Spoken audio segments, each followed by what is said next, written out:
Hello guys, kembali lagi di Zoo Official. Jadi gimana nih kabar kalian? Sehat semua kan? Terima kasih ya yang sudah mau meluangkan waktu untuk menonton channel ini. Oh iya, terima kasih juga yang sudah mau like, komen, dan subscribe. Sebelum kita memulai videonya, intro dulu ya guys.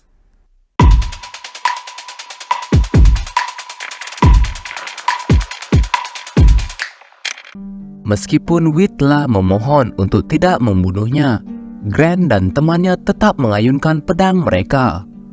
Tapi bukannya Wheat yang mereka habisi, si Grant malah menusuk temannya dari belakang. Waduh, ini sih benar-benar definisi nusuk teman dari belakang ya. Dan akhirnya hanya tersisa Grant, Wheat, dan Mapan pada dungeon tersebut. Si Margo itu meninggalkan shield tak berguna. Akan bijak untuk kalian tak menolak tawaranku saat aku masih baik. Grant pun bergumam, akan kukorbankan salah satu dari mereka saat masuk. Dan akan kuhabisi yang satunya saat keluar. Ada kemungkinan sangat kecil menjatuhkan harta karun di sini. Saat aku mendapatkannya, dan aku bisa saja kehilangan satu item. Wheat pun tersenyum kecil mendengar perkataan dari Grant. Ia mengeluarkan pedangnya. Sekaranglah Wheat yang menunjukkan kehebatannya. Dengan cepat, Wheat pun menyerang Grant dengan mudah. Dan hanya dengan satu tebasan, Wheat dapat mengalahkan Grant tidak lebih dari 5 menit. Kita sudahi di sini, jadi kenapa kita tidak mencari harta karun yang mereka cari? Lagi pula, aku tak yakin kalau itu ada, ucap dari Wheat. Wheat pun melihat lubang hitam di antara awan. Dari sini kelihatan seperti atap-atap yang runtuh, tapi itu sebenarnya adalah jalan keluar. Wheat pun berkata, kita akan ke sana dengan terbang. Seketika, tumbuh sepasang sayap di punggung Wheat. Wheat pun menjelaskan pada Mapan yang makin kebingungan melihat sayap keluar dari tubuh Wheat.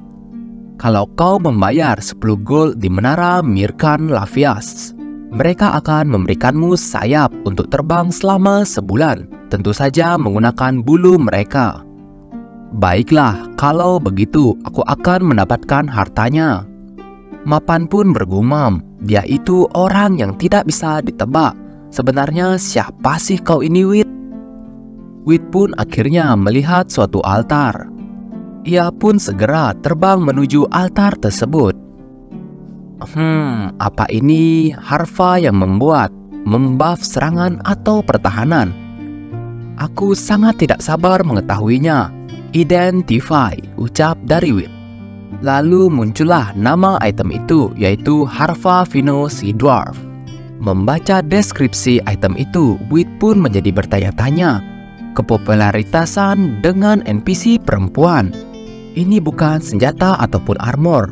Jangan bilang kalau orang-orang itu melakukan semua ini hanya demi benda sampah ini. Wah, kasihan ya mereka sampai harus kena jebakan dan juga bahkan sampai ada yang mati. Sin pun kembali ke dunia nyata. Di sini Sin memperlihatkan kamar dari Wheat. Sekarang istirahat sejenak dari game dan melihat apakah ada item berguna di rumah pelelangan. Harga penawaran awalnya adalah 1,5 juta dan penawaran saat ini sudah lebih dari 2,5 juta. Apakah karena senjata ini bisa digunakan pada level rendah? Dan tidak hanya itu, karena tak ada kriteria kelasnya, jadi begitu mahal.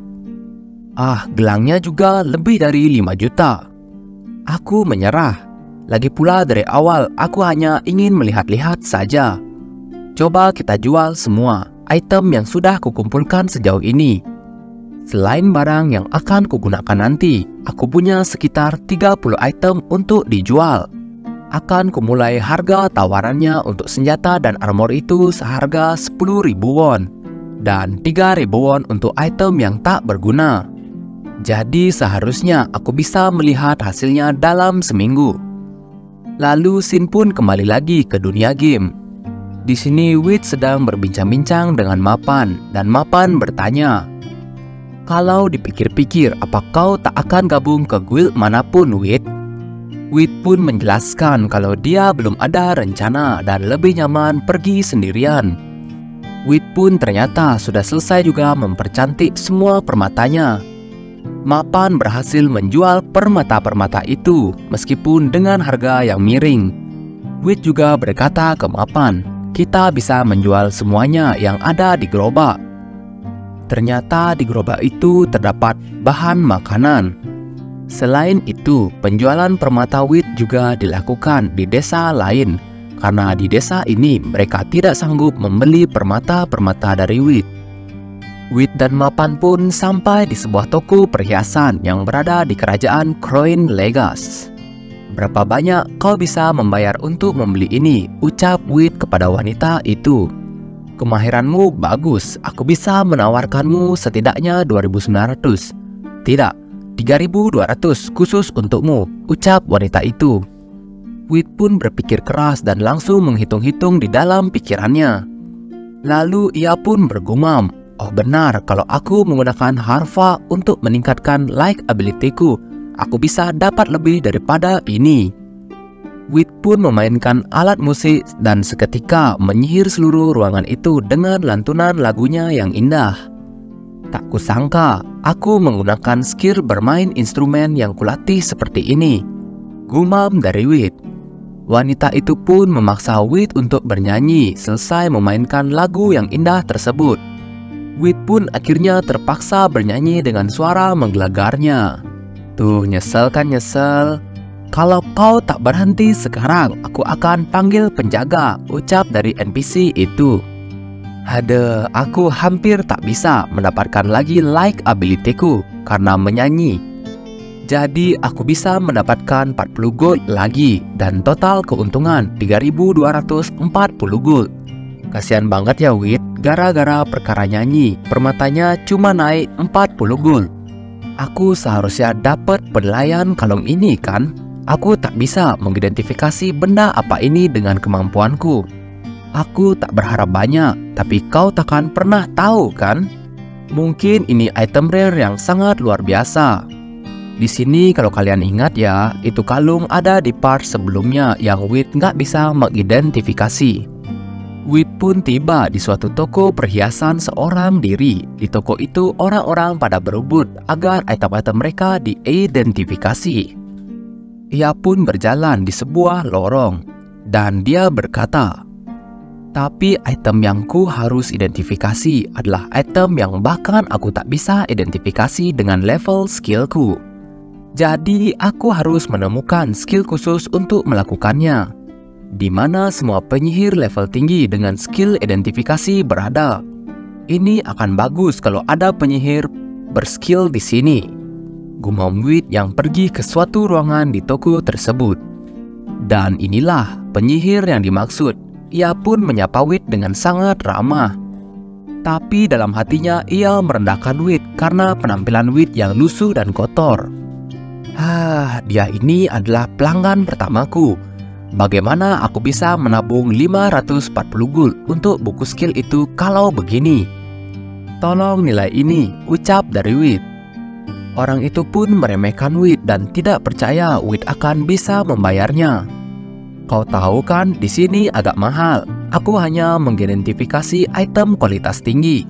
Jadi kau harus membayar 500 silver untuk sekali transaksi.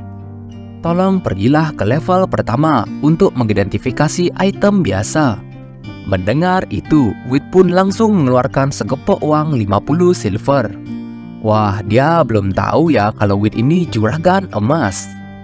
Penyihir itu pun berkata, tak ada pengembalian. Bahkan jika itu tak sesuai dengan apa yang kau harapkan. Penyihir itu terkejut melihat Wit yang membayar 50 silver seperti bukan apa-apa.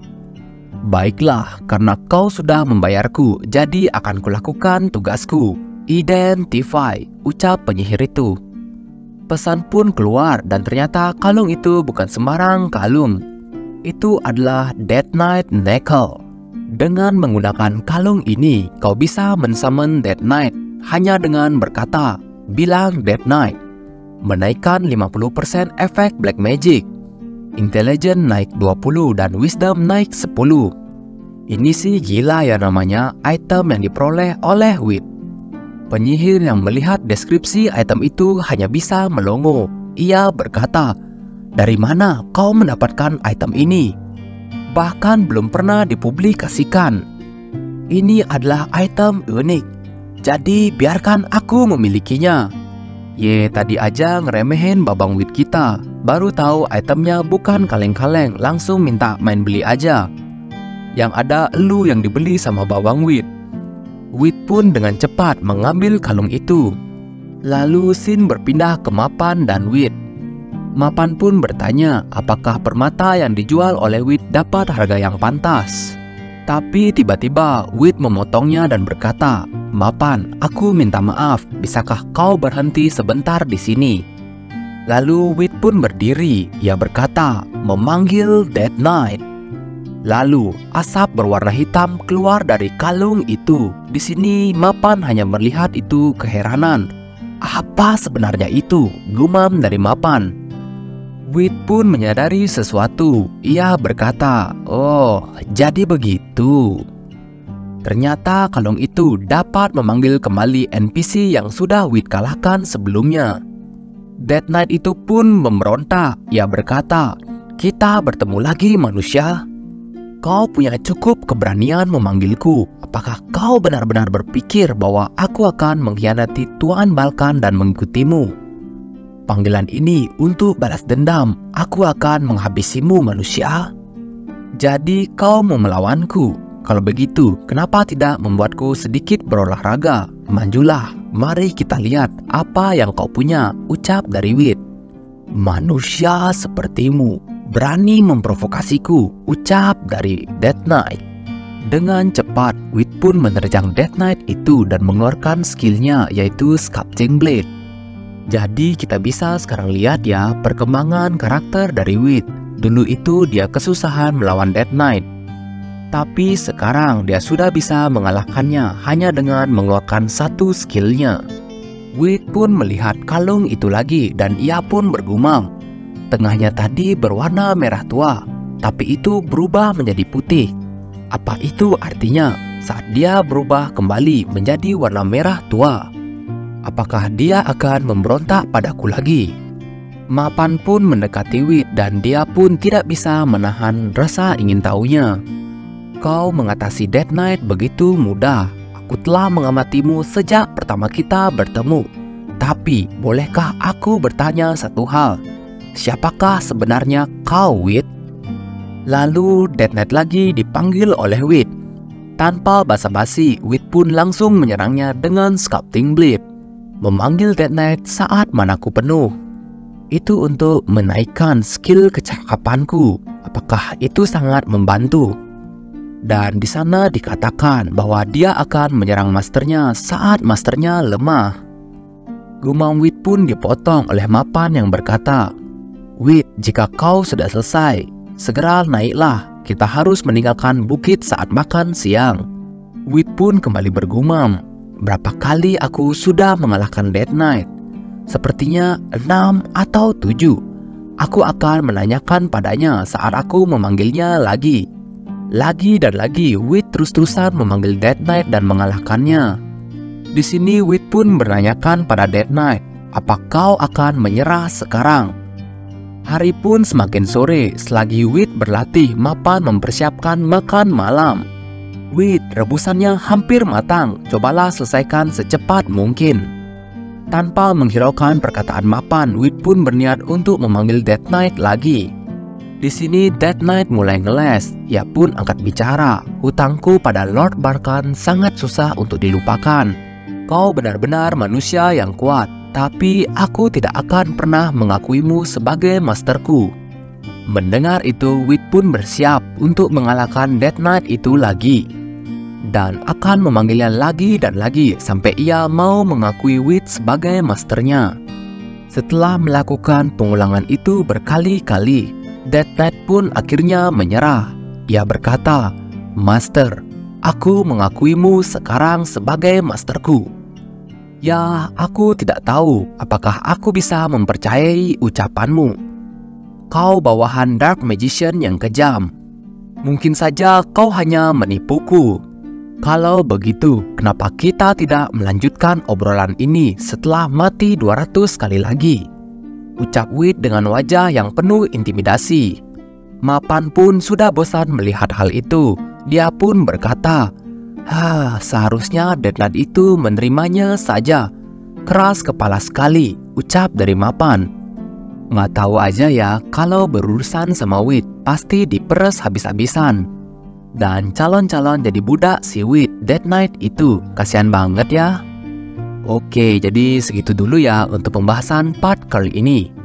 Menarik ya buat ditunggu kelanjutan ceritanya hanya di Zoo Official. See you!